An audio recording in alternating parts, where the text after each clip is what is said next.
Hello and welcome to The Piping Show. I'm John Mulhearn, and today we're going to be talking to a bandmate of mine in the band Trist. I'm going to be joined by Mairearad Green, the wonderful piper, box player and artist. Please take part in our YouTube competition by simply subscribing to the channel. The details are here on my right.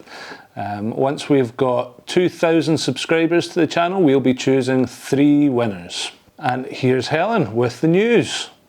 This year, the National Youth Pipe Band of Scotland celebrates its 20th anniversary, and on Sunday the 2nd of April will host its concert, The 20 Years Young, at 7:30 p.m. in the Usher Hall in Edinburgh. Tickets are £16.50 for adults, £12.50 for concessions, and for under 25, tickets are £5.50, and they are on sale now. The Royal Conservatoire of Scotland's B.Mus Traditional Music Piping Degree Programme will hold its recital here on Thursday the 23rd of March. Tickets are £10 or £8 for concessions and are available at thepipingcentre.co.uk. The Stonehaven branch of the Royal British Legion is looking for 100 pipers to help rededicate their war memorial on Saturday the 20th of May. If you wish to join, please contact them by the 31st of March. Details are available at bagpipe.news. The Duncan Johnson Memorial Piping Contest took place last Saturday, the 11th of March, here at the National Piping Centre, McFater Street. This event was run by the Competing Pipers Association and the National Piping Centre. The overall B-grade winner was Callum Wind. There were over 165 performances throughout the day, and it was a brilliant day of piping, and it was great to have everybody back in the building. The Royal New Zealand Pipe Band Association Championships took place on Friday the 10th and Saturday the 11th of March, over 2 days of fantastic piping events. The Grade 1 overall championship was the Canterbury Caledonian Society. The Scottish Schools Pipe Band Championship took place in Kilmarnock on Sunday the 12th of March, with over 120 schools and 81 performers throughout the day. The categories range from debut pipe bands to quartets and the junior categories overall. The Isle of Arran Schools Pipe Band won the Ailey MacLeod Endeavour Award, and the High School of Glasgow won the Freestyle event. This event was run by the Scottish Schools Piping and Drumming Trust. The Scottish Pipers Association Juvenile Contest takes place this Saturday, the 18th of March, at our Otago Street venue. The event draw is now available at www.bagpipe.news. And lastly, this Thursday, the 16th of March, the Netherlorn Piping Society are hosting a recital by Conor Sinclair in the Argyllshire Gathering Halls in Oban. Tickets are on sale on the door on the event, which starts at 7:30 p.m.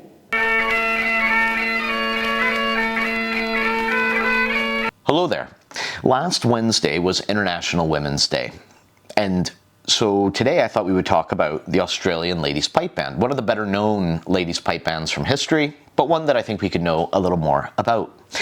The idea for the Australian Ladies Pipe Band came during World War I. The idea was to have a band ready to welcome the soldiers home to the sound of bagpipes.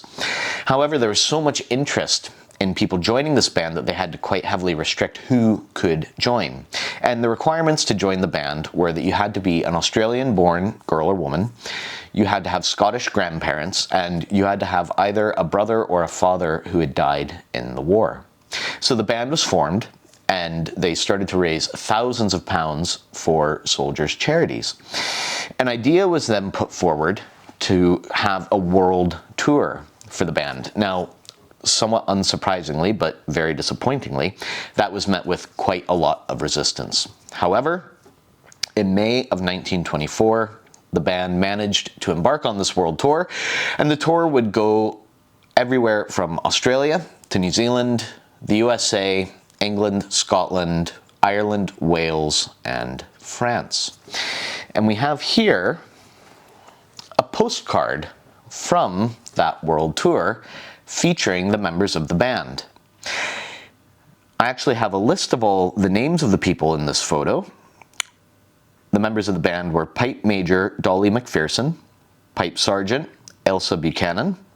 The pipers were Gertie Oliver, Tilly Wyatt, Mary Jack, Flora Ash, Rosalie. The drum sergeant was Flora Yates. The drum corporal was Laura Bate, and the drummer was Molly Ennis. They were also joined by the drum major, William Darwin, the only male to be a part of the ensemble. The tour kicked off, and they toured Northern Australia, New Zealand.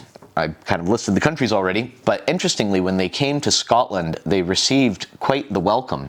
They were on their way to Cowell and arrived in Glasgow, where they were greeted by 42,000 citizens of the city, as well as the Clan MacRae Society Pipe Band under Pipe Major Willie Ferguson.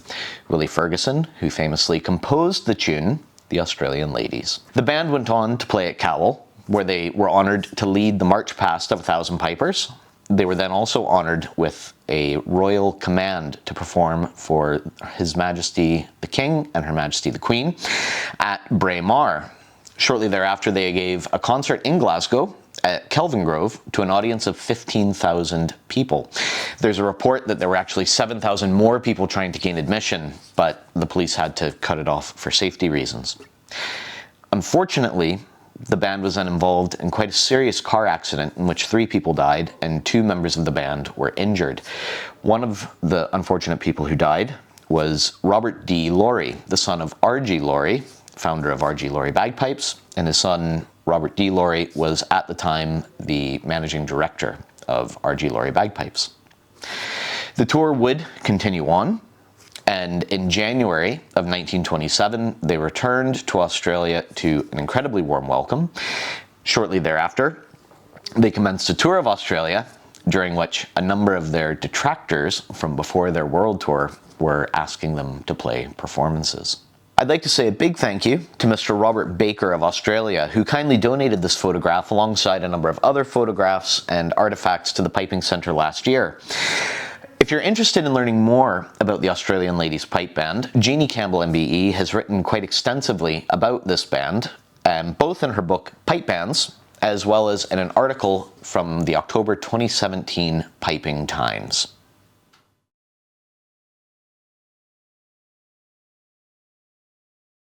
How's it going, Mairearad? I'm good, thank you. Yeah, down in Glasgow. Yes, a wee treat Yeah, in the so big city. You've come down from Ullapool, well, just outside Ullapool, isn't it? No, I live in Ullapool. You're right, Yeah. right, okay, cool. Yeah. Looking out the shorefront. Good stuff, and you're here to collect an instrument, I think, as well, aren't you? That's right, yes. I've had my David Nile pipes since I was 15, and I put them in to get nice new boxwood mounts and a sheepskin bag. Oh, right, okay. Which is, yeah.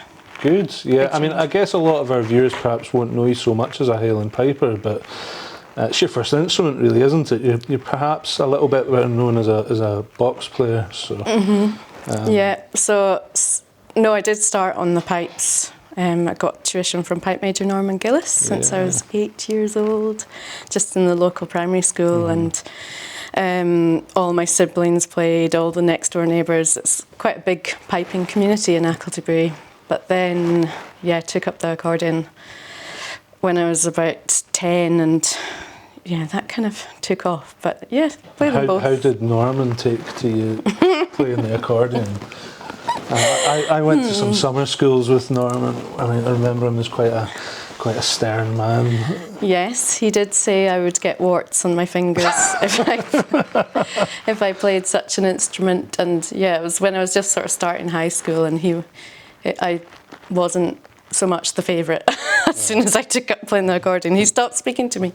But no, I think he secretly did quite like it. That's good. And do you think that, you know, that kind of education in piping informed the way that you played the box, or your approach to the box, the tunes that you played, all that? Absolutely. There wasn't regular tuition for the accordion where I lived, so I basically taught myself how to play based on my piping tuition. So a lot of my using the guards books, absolutely, tunes and all that. Yeah. So a lot of my ornamentation, I think, has been taken from my pipe playing. Right. Okay. Yeah. Okay. And I guess, is there like a sort of a groove or a feel as well that, or is there a dialogue that you find between the box playing and the pipes, and one informs the other these days, I guess? Yeah, I think it was more from a discipline point of view, and from a way of learning, and that, you know, that classical way of practice. And like Norman was quite good at getting us to play with a metronome, so you know, all of those kind of bits of knowledge then transferred to the accordion. It was just invaluable, really. And there's a conversation between the two instruments, absolutely. Although probably quite unusual for someone to play accordion and bagpipes. Yeah, maybe so. I mean, I guess it's quite cool, that idea of one instrument influencing another, and you know, they're two sides of the one coin, I suppose. Yeah, I mean, it's similar material, and a lot of great melodies have come from my pipe tunes, and a lot of the, you're limited with the 9 notes with the pipes, but that doesn't mean to say that there are any, there's still those really catchy folk tunes that you get with. It's one of those things, isn't it? The limitations of the pipes, I think we spoke about this before, about limitations being like the mother of invention in a way. It forces creativity. Yeah, and a lot of the best tunes, in my opinion, are the more kind of simple melodies with, like you say, those limitations. And yeah, I guess a lot of my composition is kind of informed by that. I don't tend to, I can't say it quite so simply. Simplicity's the thing, though, isn't it? I think it is that if you're able to hit on something that is simple but yet original, that's the kind of holy grail, isn't it? Yeah, and it's not simple, is it? It's a lot more complex than that. But I think that there's a strong current. Like, you sent me your music book last week, which I've kind of had a bit of a look through, and I think there is a current of that through your tunes, a sort of a simplicity, I guess, in the best possible sense. Yeah. Thank you. But no, I think that a lot of my writing is quite instinctive, and but it's not come from, I'm not doing it quickly. I think it's a process. It's all, the years of practice or whatever, and that then allows you to be able to do something in a kind of more natural, instinctive way. And do you sit down to write at all, or have you got have you got a method? I do have methods. Yeah, I mostly write melodies at the piano because it's just really nice to sit at. You don't have to pick up a really heavy accordion or strike up the bagpipes. So the piano's really nice for writing at, and it's got all the sort of theory right there in front of you. And I do think it's like with an instrument, practicing how to play an instrument, you practice how to write. So I do think the more you do it, the better you get. And it really, my methods vary depending on what kind of things I'm writing. I do a bit of songwriting as well as melody writing. I think there's this idea of, as a writer or a creator or something, that you're like a conduit for something that's sort of floating around, and that you just happen to kind of have your antenna attuned. Do you know what I mean? That idea that, if you didn't catch it, someone else might have caught it at that time. Do you know? No, I really believe in that. I mean, there's a couple of probably my more popular tunes I've kind of almost not remembered writing them. Right. It's like, how did that? It's like that state of flow thing where you just kind of like slip into it and it just happens really quickly. But I think that is because you're there allowing those things to happen. Well, yeah, I guess that, you're practice that, it's so you're receptive when that's there. Yeah. Do you know? Yeah, absolutely. Yeah, it's quite a cool idea. Do you find, because as well as a musician, you're a painter, an artist as well. Do you think that is there a similar conversation between painting and music, or does one inform the other? Yeah, they definitely. I've always been inspired by the visual and vice versa, I kind of thought they were more similar. They're certainly similar in a kind of composition perspective, right, okay. In terms of like creating, theory of how things go together. Or... Yeah, like that idea of being a receptor and creating stuff, but not necessarily in terms of like performance and. Art isn't a performance so much, and music can be when you're on I stage. guess your art, you're quite focused on landscape work, is that right? Yeah.